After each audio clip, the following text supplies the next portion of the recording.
ഇനി IEO കെമിസ്ട്രിയിലെ അടുത്തൊരു important ടോപ്പിക്കാണ് ഗ്ലാസ്. ഗ്ലാസിൻ്റെ ഇൻട്രൊഡക്ഷൻ നമുക്ക് നോക്കാം. ഗ്ലാസ് എന്ന് പറയുന്ന മെറ്റീരിയൽ ഒരു അമോർഫസ് സൂപ്പർ കൂൾഡ് ലിക്വിഡാണ്. ഗ്ലാസിലെ മെയിൻ കോൺസ്റ്റിറ്റ്യൂവൻറ്റ് സിലിക്കയാണ്. ഇനി ഗ്ലാസിൻ്റെ ഇമ്പോർട്ടൻ്റ് പ്രോപ്പർട്ടി എന്ന് പറഞ്ഞു കഴിഞ്ഞാൽ it has no sharp melting point.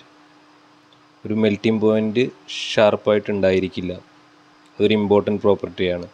അതുപോലെ തന്നെ നോൺ ക്രിസ്റ്റലൈൻ ആണ്. ക്രിസ്റ്റലൈൻ സ്ട്രക്ചർ ആയിരിക്കില്ല ആൻഡ് നോ ഡെഫിനിറ്റ് ഫോർമുല.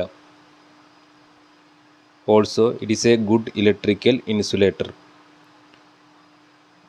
ഗ്ലാസിനെ നമ്മൾ ജനറലി റെപ്രസെൻ്റ് ചെയ്യുന്നത് XR2O YMO 6SiO2 ഈ ഒരു മോഡലിലായിരിക്കും. അതിൽ എക്സ് ആൻഡ് വൈ എന്ന് പറയുന്നത് whole numbers like 1 2 3. Then R and M. R എന്ന് പറയുന്നത് ആൽക്കലി മെറ്റൽ ആയിരിക്കും like sodium, potassium and lithium. Then M എന്ന് പറയുന്നത് bivalent atom like calcium, zinc. These are the important properties of glass. Then glass manufacturing process. ഗ്ലാസിൻ്റെ മാനുഫാക്ചറിങ്ങിന് 4 സ്റ്റെപ്പാണുള്ളത്. First one is melting. Melting നടക്കുന്നത് ഒരു ടെമ്പറേച്ചർ 1800 ഡിഗ്രി സെൽഷ്യസ്. മെൽറ്റിംഗ് എന്ന് പറഞ്ഞ പ്രോസസ്സിൽ റോ മെറ്റീരിയൽസ് നമ്മൾ കള്ളറ്റ്സുമായിട്ട് ആഡ് ചെയ്യുന്നു.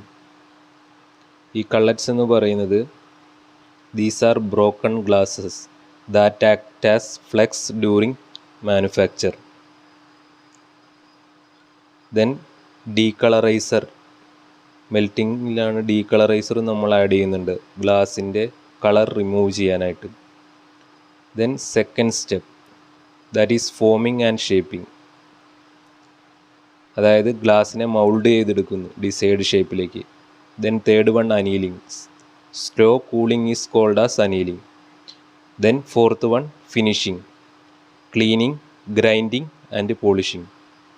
So there are 4 steps. First one melting, raw materials plus cullets add ചെയ്യുന്നു.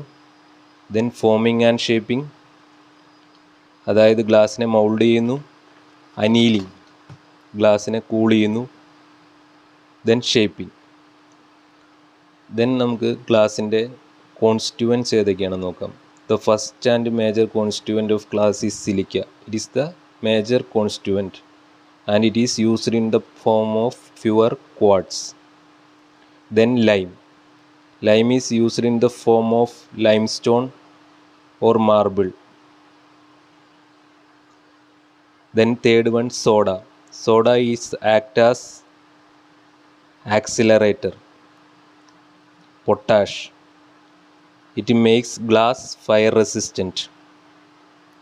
Then we use lead oxide. It imparts color, brightness and shine. Then the last one is cullettes. Flecks are called as cullettes. അതായത് ഗ്ലാസിൻ്റെ കോൺസ്റ്റിറ്റ്യൂവൻറ്റിൽ ഒന്നാമത്തെ silica, അതായിരിക്കും major constituent. ഏറ്റവും കൂടുതൽ സിലിക്കയാണ്, അത് pure ക്വാർട്സിൻ്റെ ഫോമിലാണ്. Then lime is in the form of limestone, chalk or marble. Then soda accelerator ആയിട്ട് ഉപയോഗിക്കുന്നു. പൊട്ടാസ് ഗ്ലാസ് ഫയർ റെസിസ്റ്റൻ്റ് ആയിട്ട് ഉപയോഗിക്കുന്നു. ലെഡ് ഓക്സൈഡ് കളർ ഇമ്പാർട്ട് ചെയ്യാനും ബ്രൈറ്റ്നെസ്സിനും ഷൈനിങ്ങിനും വേണ്ടി ഉപയോഗിക്കുന്നു. ദെൻ ലാസ്റ്റ് വൺ കള്ളറ്റ്സ് എന്ന് പറഞ്ഞാൽ ഫ്ലെക്സ്. ഇതാണ് മേജർ കോൺസ്റ്റിറ്റ്യൂവൻറ്റ്.